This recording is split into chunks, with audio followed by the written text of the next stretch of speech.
대한민국은 불과 몇 년 전까지 탄도미사일을 개발할 수 없었습니다. 우리나라의 기술력이야 세계 어디에 내놔도 손꼽히는 수준이고 마음만 먹으면 언제라도 개발할 수 있는 수준입니다만 한국의 탄도미사일 수준은 극히 저조합니다. 탄도미사일은 자체 추진력으로 발사 지점부터 목표 지점까지 포물선을 그리며 날아가는 유도탄입니다. 주로 핵무기 등에 쓰이는데 제2차 세계대전 중에 독일이 발명했습니다.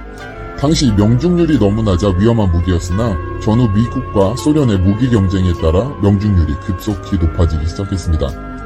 북한을 비롯한 많은 국가가 이 무시무시한 탄도미사일 개발에 열을 올렸고 한국 역시 열심히 매달렸었습니다. 그래서 1978년 박정희 대통령 시절 백곰 미사일에 성공하면서 세계 7위의 미사일 개발국에 반열에 올라서는 영광을 누리기도 했었습니다.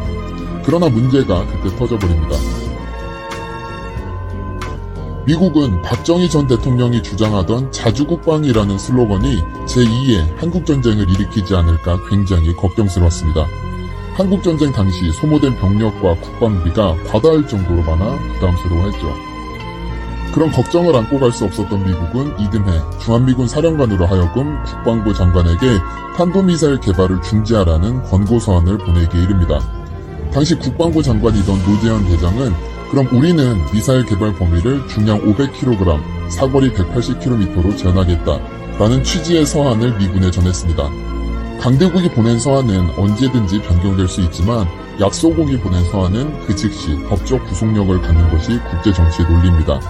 이때 노재현 국방부 장관이 보낸 이 서한이 협정으로 굳어지면서 한국의 미사일 개발에 본격적인 제한이 생긴 것입니다.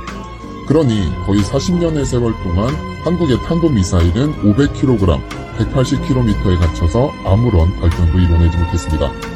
하지만 한국은 미사일 중량의 제한을 받자 좀 색다르게 발전하기 시작했습니다. 즉 탄도미사일이 아닌 순항미사일을 독자적으로 개발, 발전하기 시작한 것이죠. 탄두의 중량이 500kg을 넘지 않는다면 순항미사일은 거리 제한이 없다는 점에 착안해 한미각서에 배치되지 않는 순항미사일을 엄청난 기술력을 바탕으로 개발합니다. 사거리 500km의 현무 3A, 사거리 1000km의 현무 3B, 사거리 1500km의 현무 3C 형제를 개발했죠. 특히 현무 3C의 정확도는 1500km 거리에서 오차 범위 1m 내 타겟을 명중시킬 수 있고 이는 세계 최고라 불리는 토마호크보다 훨씬 정확한 명중률을 자랑합니다.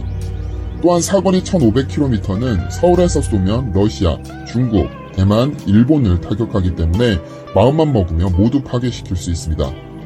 현재 대한민국은 세계에서 네 번째로 1500km 이상의 순항미사일을 보유했습니다. 그리고 현재 우리 군은 현무 3D라는 어마어마한 무기를 개발하고 있는데 사거리가 무려 3000km에 이르는 무기죠. 사거리 3000km를 지도에 그려보면 일본은 도달하고 남는 수준이며 중국 내륙 한복판까지 도달하는 수준이고 러시아의 심장부까지 가볍게 도달하고 저 멀리 베트남까지 사정거리로 잡습니다. 만약 현무 3C처럼 1m의 정확성을 갖추면 모든 국가가 초긴장에 빠지게 되는 것입니다. 그런데 더 큰 문제가 자리 잡고 있습니다. 물론 한국이 아니라 다른 국가들에게 말이죠. 그 일은 불과 1년도 안 돼서 일어났는데요. 우선 2016년 11월 한국과 미국은 역사적인 한미 우주협정을 체결합니다. 이 말은 미국의 우주 탐사 기술 및 노하우를 한국에게 아낌없이 가르쳐주겠다는 것이고 마음껏 미사일 사거리를 늘리라는 것입니다. 우주를 탐사하려고 발사한 우주선이 다시 지구로 돌아오는 기술은 탄도미사일 기술과 동일합니다. 그런데 우주선을 개발하는 기업은 제조업체가 아니라 대부분 방산업체이며 그들이 얻은 노하우는 전부 탄도미사일의 사거리를 늘리는 기술로 사용될 수 있습니다. 한국의 주변국, 즉 일본이나 러시아, 중국이 한국을 비난해도 북한의 위협에 대비한 방어용이지 수출 계획이 없다고 하면 비난할 논리가 사라져버립니다. 스스로 자기 방어를 위한 것이니 말이죠.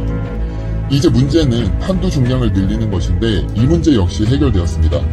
김대중 정권과 이명박 정권을 거치면서 북한의 핵무기 위협이 위험 수준에 이르자 우리 정부는 미국의 탄두 중량과 사거리 증가를 꾸준히 요청해왔고 드디어 2017년 탄두 중량 제한이 완전히 풀렸습니다. 한국은 휴전이라는 상황을 어필하면서 미국 정부에게 재협상을 끈질기게 요구했고 2017년 탄두 중량 무제한에 합의했습니다. 그동안 자신들의 안보에 위협이 될까 두려워 중량을 제한했지만 북한의 위협이 높아지자 한국이 독자적으로 응징할 수 있도록 자기 방어 능력을 갖추도록 허용한 것입니다. 이미 사거리 1500km의 현무 3C를 완성해 실전에 배치해두었습니다. 그리고 현재도 꾸준히 연구개발에 투자해 3000km의 현무를 거의 완성해놨다고 하죠.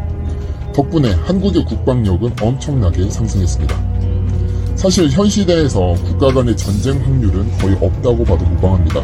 그럼에도 중국과 일본, 러시아와 북한이 한국이 열을 올리며 개발하는 미사일에 오바스러울 정도로 반대하는 이유는 본인들이 그동안 엄청난 비용으로 개발한 최첨단 무기들이 무용지물이 되기 때문이며 한국에 이 미사일을 방어하기 위해서 천문학적인 비용을 재투자해야 하기 때문이죠.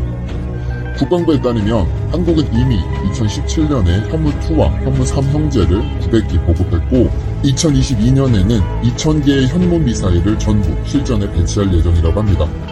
최근 한반도를 둘러싼 국제정세가 중국, 일본, 러시아, 미국의 패권 다툼으로 굉장히 복잡하게 돌아가고 있습니다. 현재는 잠시 소강 상태에 접어들었다고 하지만 북한을 중심으로 세계의 힘을 과시하려는 강대국들의 자존심 싸움은 언제든지 다시 시작될 수 있는 상황입니다. 대한민국이 속한 극동아시아는 전 세계에서 가장 활발한 힘의 다툼이 벌어지는 곳이며 우리나라의 결정에 따라서 힘의 균형이 달라질 수 있습니다. 즉 한국이 캐스팅 보트가 되는 것이죠. 이런 주변국의 반대에 부딪혀 포기하지 말고 우리 스스로를 방어하기 위해서 필수적으로 개발해야 하는 것이